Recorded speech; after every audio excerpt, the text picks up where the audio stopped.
Right, hello. I've just walked past a pond, and the fish obviously want feeding, so I'll show you what these guys are like. I chuck a bit of food in, they're getting mental. It's been such a cold, long winter. You know, obviously they want to put on some growth. I don't know if the light is doing me any favours here, but not really plant related, but in a way it is, because I've got this big koi pond here, and the filtration system feeds through several filters at the back and into this sort of bog filter where I grow cannas and colocasia in the summer, and they all do really well in there, obviously with the fish poo going through the system, plus your nutrients. I had some really big elephanties last year, with the biggest, you know, in the garden. They were only half the size what was in there, so obviously it's not warm enough to put them in there yet, but maybe in the next week or two I might chuck a couple of,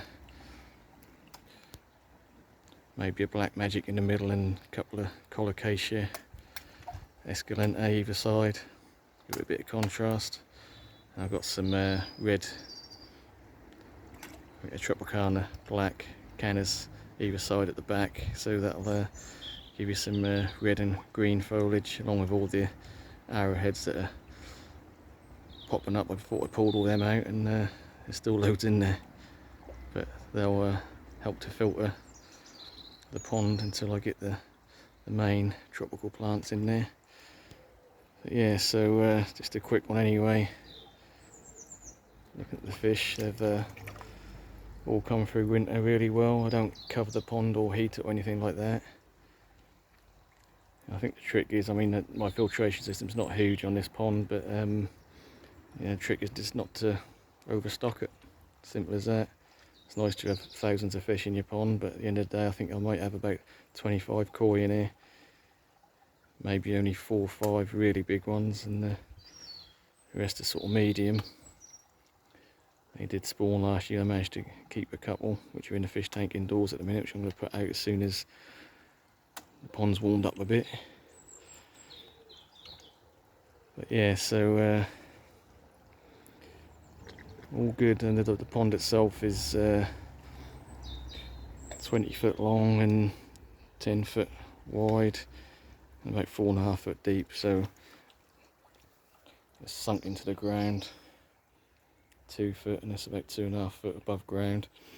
This is actually the spot, or the footprint, exactly where the garage was, which was really ruining the back garden, because that spoilt the view looking out of the windows and shaded all this side of the garden off. So took the garage down and put myself a pond in instead. So yeah, pleased. It's been up and running for a couple of years now. This will be the 3rd year. At the minute I've actually only got 1 filter on. There's actually 2. Well, I've actually got 3 filters hooked up. I need to give the other filters a good clean out. If you're interested, just drop us a comment and I'll do a full rundown of the filtration system. It's all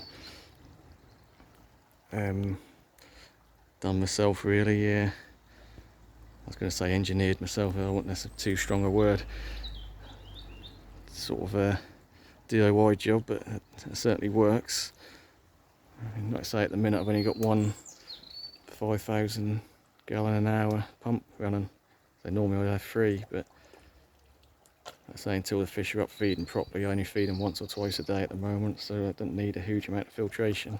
There's a big amount of water, like 6,000 gallons. But yeah, if you want me to go into more detail on the pond, let me know in the comments. Right, thanks for watching.